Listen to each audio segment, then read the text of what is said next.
गांव सिरसला में जमीन विवाद को लेकर खूनी संघर्ष में दो पक्षों के 5 लोग घायल। वीडियो भी आया सामने। चूरू के गांव सिरसला में जमीन विवाद को लेकर हुए खूनी संघर्ष में दो पक्षों के 5 लोग घायल हो गए। सभी घायलों को शुक्रवार को चूरू के राजकीय भर्ती अस्पताल लाया गया, जहां 70 वर्षीय व्यक्ति की हालत गंभीर होने पर उसे हायर सेंटर रेफर किया गया। मारपीट का वीडियो भी सामने आया है, जिसमें दोनों पक्षों के बीच विवाद को देखा जा सकता है। घायलों में गांव लाखऊ का पटवारी भी शामिल है। अस्पताल में घायलों के परिजनों ने दोपहर 3 बजे करीब बताया कि गांव सिरसला में 70 वर्षीय मोहन सिंह और उसके पड़ोसी के बीच जमीन को लेकर विवाद है। शुक्रवार को जब मोहन सिंह का परिवार दीवार बनवा रहा था, तो हनुमान सिंह और उसके परिवार ने यह कहते हुए विरोध किया कि दीवार रास्ते में बनाई जा रही है। इस बात को लेकर दोनों में विवाद हो गया। एक पक्ष ने दूसरे पक्ष पर हमला कर दिया, जिससे गांव लाखऊ के पटवारी 44 वर्षीय हनुमान सिंह, 70 वर्षीय मोहन सिंह, 68 वर्षीय विमला, 30 वर्षीय हनुमान सिंह, 14 वर्षीय रेखा घायल हो गए। सभी घायलों को राजकीय भर्ती अस्पताल के आपातकालीन वार्ड लाया गया, जहां उनका इलाज शुरू किया गया। मोहन सिंह के परिजनों ने आरोप लगाया कि हनुमान सिंह, सुरेंद्र सिंह और मनोहर सिंह हथियार लेकर वहां पहुंचे और उन्होंने तलवार, बर्छी, कुल्हाड़ी आदि से हमला कर दिया।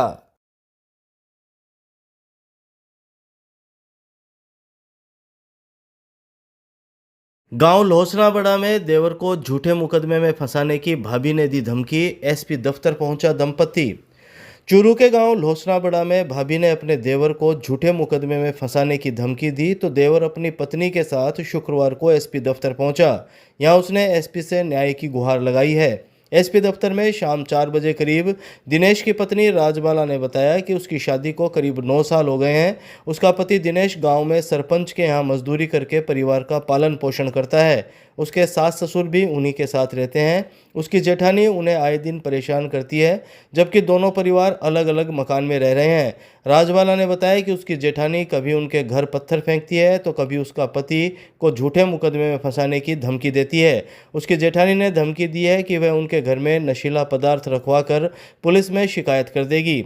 कभी वह अन्य झूठे मुकदमों में फंसाने की उन्हें धमकी देती है। शुक्रवार को भी जेठानी ने गाली गलौज की और दोनों को धमकी दी। जेठानी का कहना है कि पुलिस भी उसका कुछ नहीं बिगाड़ सकती। पिछले 2 महीनों से तो उन्हें इतना परेशान किया जा रहा है कि वे अपना घर छोड़ने के लिए मजबूर हैं। उसने बताया कि परिवार और गांव के लोगों ने भी जेठानी को काफ़ी बार समझाइश की, लेकिन वह नहीं मानी। राजबाला ने बताया कि अब उन्हें जान से मारने की धमकी दी जा रही है, इसलिए आखिरकार वे कानूनी कार्यवाही की मांग को लेकर एसपी दफ्तर पहुंचे हैं। जिले में लू ताप के प्रकोप से बचाव के लिए चिकित्सा एवं स्वास्थ्य विभाग ने जारी की advisory. CMHO doctor Manoj Sharma ने दी जानकारी।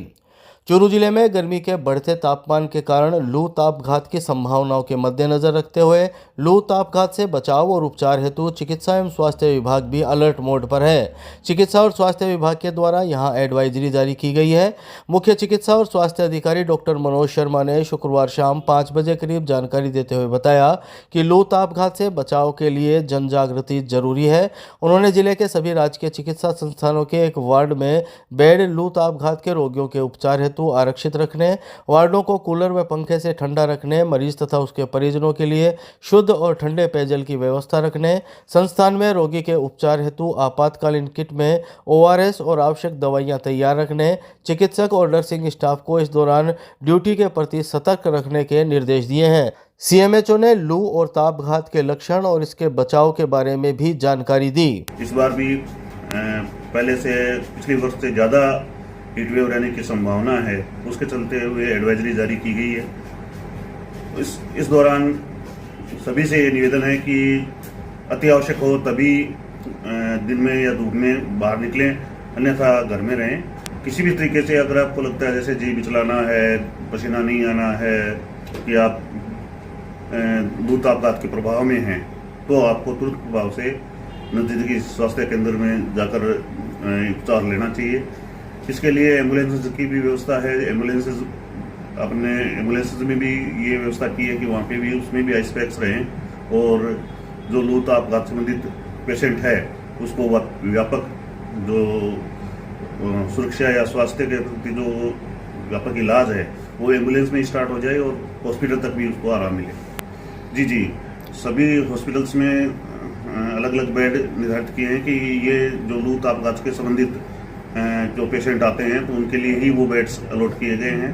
और सभी हॉस्पिटल्स में पंखे की, कूलर की, जो वहाँ की जो व्यवस्थाएं हैं उनको सुदृढ़ करने के लिए काफ़ी पहले विभाग द्वारा भी वीसी करके निर्देश दे दिए गए थे और लगभग सब जगह ये सब का सारा काम हो चुका है। तो किसी तरह के विभाग इस प्रतिकूल परिस्थिति को देखते हुए विभाग पूरी तरह से तत्पर है। गांव दूधवा मीठा के 35 वर्षीय किसान की कीटनाशक के सेवन से मौत, रतननगर पुलिस ने करवाया पोस्टमार्टम। चूरू के रतननगर थाना अंतर्गत गांव दूधवा मीठा में एक 35 वर्षीय किसान की कीटनाशक के सेवन से मौत हो गई। रतननगर पुलिस ने मृतक का पोस्टमार्टम करवाकर शव परिजनों के सुपुर्द कर दिया। रतननगर थाने के हेड कांस्टेबल अमरचंद ने शुक्रवार शाम 6 बजे करीब जानकारी देते हुए बताया कि गांव दूधवा मीठा के संदीप ने रिपोर्ट दी कि उसके भाई 35 वर्षीय अनोप सिंह ने खेत में बाड़ी कर रखी है। जब वह कृषि कार्य कर रहा था तो उसे प्यास लगी तो उसने भूलवश कीटनाशक मिले पानी का सेवन कर लिया। परिजनों से राजकीय भर्ती अस्पताल के आपातकालीन वार्ड लेकर पहुंचे, जहां चिकित्सकों ने उसे मृत घोषित कर दिया। पुलिस ने अनोप सिंह के शव को अस्पताल की मोर्चरी में रखवाया, जहां मृत्यु के वास्तविक कारण का पता लगाने के लिए पुलिस ने शव का पोस्टमार्टम करवाया। बहरहाल पुलिस ने पोस्टमार्टम के बाद मृतक का शव परिजनों के सुपुर्द कर दिया और संदीप की रिपोर्ट पर मृत दर्ज कर ली है। अनोप सिंह नाम का ईश्वर सिंह मीठा दूधवा गाँव का कोई खेत में बाड़ी कर रहा की बोलबो से यहाँ कह वो कीटनाशक वो पी ली, बीसी हॉस्पिटल आया बताओ जब आदमी की मृत्यु। पुलिस पोस्टमार्टम करवा दी और रिपोर्ट ले ली और परिजनों ने डेड बॉडी गाँव में ददरेवा के पास बाइक की टक्कर से 15 वर्षीय नाबालिग की मौत, जिला अस्पताल में करवाया गया पोस्टमार्टम। चूरू जिले के गांव ददरेवा के पास बाइक की टक्कर से 15 वर्षीय नाबालिग की मौत हो गई। हादसा उस समय हुआ जब नाबालिग अपने परिचित के साथ ददरेवा में स्थित पेट्रोल पंप से वापस गांव जा रहा था और रास्ते में पेशाब करने के लिए उतरकर सड़क किनारे खड़ा था। इसी दौरान पीछे से आई एक बाइक ने नाबालिग को टक्कर मार दी, जिससे उसकी मौत हो गई। राजगढ़ पुलिस ने चूरू के राजकीय भर्ती अस्पताल की मोर्चरी में शुक्रवार शाम 4 बजे करीब शव का पोस्टमार्टम करवाकर परिजनों को सौंप दिया। राजगढ़ थाना के हेड कांस्टेबल सुनील कुमार ने बताया कि ददरेवा निवासी राजेश कुमार ने रिपोर्ट दी है, जिसमें उसने बताया कि ददरेवा निवासी 15 वर्षीय सुनीत कुमार गांव के राजेश कुमार के साथ ददरेवा में स्थित पेट्रोल पंप से बाइक में पेट्रोल डलवाकर वापस जा रहे थे। तभी रास्ते में सुनीत पेशाब करने के लिए बाइक से उतरा। इसी दौरान पीछे से आई एक बाइक ने सुनीत कुमार को टक्कर मार दी। मौके पर मौजूद लोगों ने उसको गंभीर हालत में चूरू के राजकीय भर्ती अस्पताल के आपातकालीन वार्ड पहुंचाया, जहां चिकित्सकों ने उसे मृत घोषित कर दिया। हादसे की सूचना के बाद अस्पताल चौकी पुलिस ने वार्ड में पहुंचकर मृतक के शव को मोर्चरी में रखवाया, जहां शव का पोस्टमार्टम कर परिजनों के सुपुर्द किया गया। ना ददरेवा के पास पेट्रोल पंप से कोई मोटरसाइकिल सवार राजेश के साथ एक लड़का है सुनीत, ये वापस ददरेवा की तरफ जा रहा था तो वहाँ ये रास्ते में पेशाब करने के लिए रुक गए। तो पुराना बता रहे हैं पीछे से एक मोटरसाइकिल वाले ने टक्कर मार दी, जिसकी गंभीर चोटें आई, उस दौरान इसकी मृत्यु हो गई। अभी इनका पोस्टमार्टम कराया जाएगा, एफआईआर दर्ज कर ली है और अभी पोस्टमार्टम के लिए डॉक्टर साहब को तारीख दे दी है। डॉक्टर साहब ने इनका पीएम करवाया जाएगा मृत्यु का।